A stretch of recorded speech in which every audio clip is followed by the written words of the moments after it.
የኛ ጨረቃዎች የኛ እንቁዎች ዛሬ በተለየ ቪዲዮ መጥተዋል ማለት ነው። ሰላም ጤና ይስጥልኝ ውድና የተከበራችሁ የመቅዲ ዩቲዩብ ቤተሰቦች እንዴት ናችሁ? ደህና ናችሁ? እኔ በጣም ደህና ነኝ፣ እግዚአብሔር ይመስገን። ባላችሁበት ሰላማችሁ ብዝት ይበልኝ። ሀይሚዬና ብሩኬ መጥተዋል።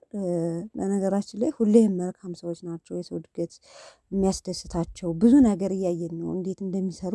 ዛሬ ደግሞ ለየት ባለ ነገር አንዲት እህታችን በስትሮክ ምክንያት እጅና እግሯ አይሰራም እና እባካችሁ ቤተሰቦቻችን ሁሌም አኩሪዎቻችን ናችሁ። እንኳን ይሄንን ለችግር ድረሱ ተብላችሁ ኢቨን ሰብስክራይብ አድርጉ ስትባሉ እንኳን በፈጥናችሁ የምትደርሱ ቤተሰቦች ናችሁ እና አደራችሁን እባካችሁ ብለው መተውልናል ማለት ነው። እንግዲህ እንደምታዩት በዚች ምድር ላይ ከባዱ በጣም ከባዱ ፈተና ማለት ጤና ማጣት ነው። ቤተሰብ ማለት እኔ እንጃ ምንም በቃ ምንም ይኖራችሁ ምን ሚሊዮነር ብትሆኑ ጤና ከሌላችሁ ከንቱ ነው ቤተሰብ። እና ለሰው ልጅ ዋናና ትልቁ ነገር በጣም አስፈላጊው ነገር ጤና ነው።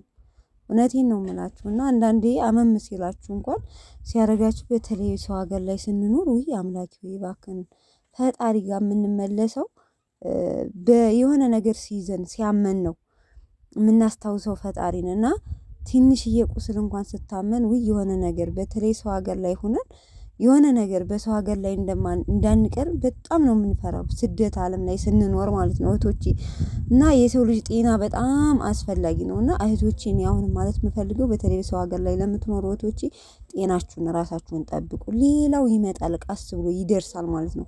ጤና ግን ካጣን በቃ ወድቀን ቀረን፣ የሰራ ነው ምንትን አይለንም። ስለዚህ ያለን ራሱ ቢበቃን ታክመን ከዳን ጥሩ ነው። ግን አንዴ ከተያዝን ከባድ ነው።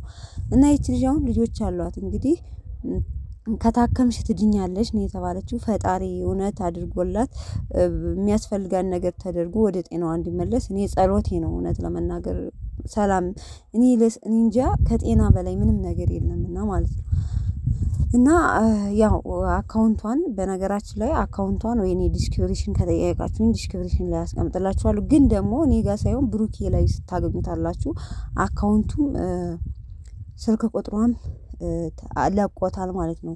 ቪዲዮ ሳይሆን ምናልባት አጋጣሚ ያላያችሁ ልጆች ካላችሁ እንትን ላይ ነው በሾርት ቪዲዮ አድርጎ ነው የለቀቀው፣ ዝም ብሎ ቪዲዮ ሳይሆን ማለት ነው። ምናልባት ምን ላይ ነው የተለቀቀው ምናምን ብላችሁ ልጠይቁ ትችላላችሁ፣ ካላያችሁት ካልደረሳችሁ ቪዲዮ ማለት ነውና ሾርት ቪዲዮ በሾርት እንትን ብሎ ነው እንትን ያለውና ለሰው ሰው ነው ይባላል። እና በጣም ከባድ ነው እውነት ለመናገር። እንደው ፈጣሪ ባለንበት ጤናችን ይስጠን። እውነት ለሰው ልጅ ዋናው ትልቁ ጤና ነውና ሁላችሁም ባያላችሁበት ሰላማችሁን ብታርጉ ጤናችሁን ይስጣችሁ። እውነት በምታምኑት አምላክ መጸለይ ያለባችሁ። እና በጣም ከባድ ነው ለሰው ልጅ ጤና በጣም ከባድ ነው እውነት ለመናገር። ትልቁ ፈተና ማለት ጤና የሌለው ሰው ነው እውነት ለመናገር ማለት ነው።